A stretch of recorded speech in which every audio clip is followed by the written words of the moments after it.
So I guess it's maybe a little early on in your travels together as a father-daughter, but we've been doing this 35 years. Well, at least I have. well, together. Yeah. Have you learned anything about yourself during your travels, your workaway time, although it's been limited? Anything like that kind of strikes you? I really like it. I mean, I don't know. I've always held a lot of jobs. I'm fine to work, and I like the work away because it's not like kind of how you said, like it's not necessarily, or even he said, it's not necessarily a vacation, but you get to like experience so much and see so much.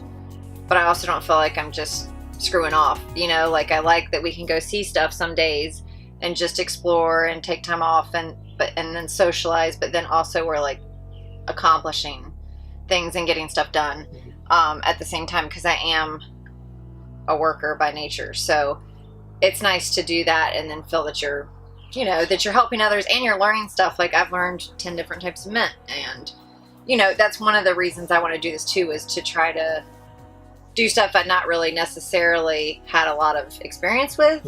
I'm a fast learner, so I wasn't worried about that, but to be able to learn it myself, where, you know, and I've always been into trade, like period, because I'd much rather trade people than have any type of money. So it works great. You feed me, house me, I do whatever you want, basically within reason. Yeah, we're good. I like that. I think too, I mean, she went to Thailand recently, but last year I spent 3 months in the Czech Republic.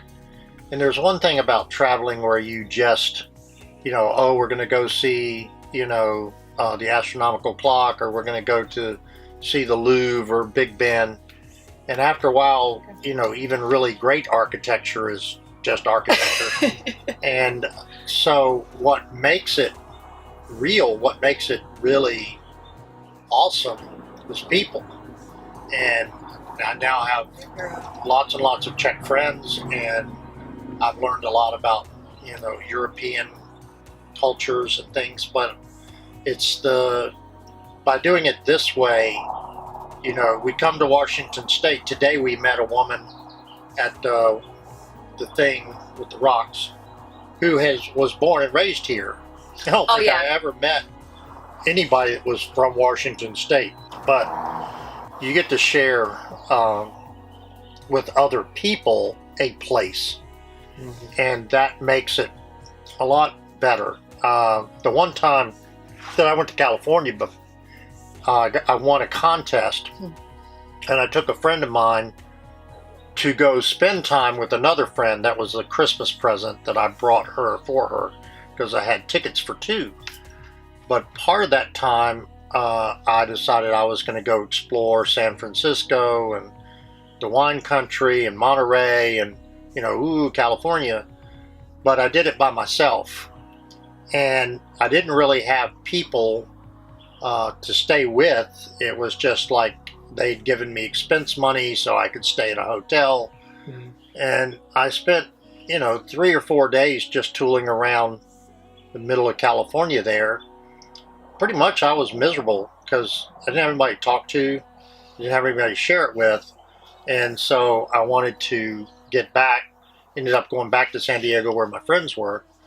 And the San Diego part of the trip was really good. And then the other part was not so much. I agree that this method of travel, it's so much more balanced. You're not just on your own. You're not just a tourist. Time, you have, exactly. You're giving back a little bit to the local, whatever you're doing. And I think it's brilliant. Oh, I even said on Workaway, like, this site is a dream come true. Because I had looked for something similar to this, like volunteer for, you know, food and housing for like 3 or 4 years and never found anything. I mean, you'd find stuff where you could go volunteer, but then you had to pay them. And I'm like, I don't mind to give you all the time you need, but I can't pay you to volunteer for you. Like I can't balance that much with my funds. And, so I found Workaway, and I was like, this is exactly what I've been looking for this whole time. Like helping people, and it's all over the world. Right. I know you do Wolf also, right?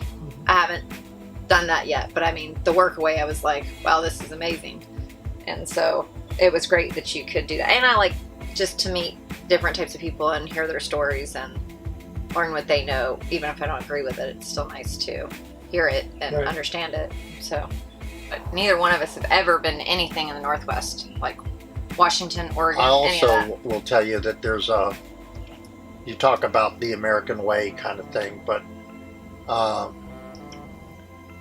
not even going to tell you my father's side of the story because that's just too bizarre. But my mother and my stepfather have been married 58 years, and neither one of them were particularly rich at all. My mother was a school teacher, and my stepfather worked at a farm cooperative store. But they both worked full-time jobs, 51 weeks out of the year, and they made money, and they saved it. They saved it, they saved it, and they saved it. And my stepfather is now blind. My mother's 88, and she's just broke her hip this past year. So we moved them to assisted living in a little town in Virginia. But they never did anything together because they had to make sure they had enough for when they retired. And even when they retired, they just stayed home. They didn't go anywhere or do anything because they didn't want to use their money.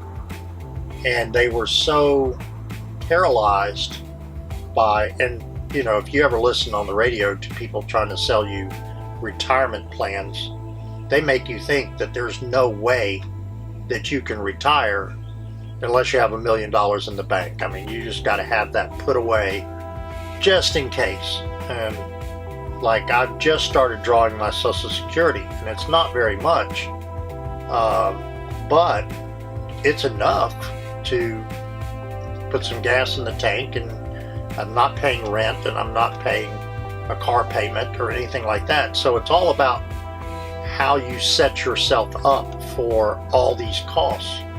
When I went to the Czech Republic, I sold everything I had down to two suitcases.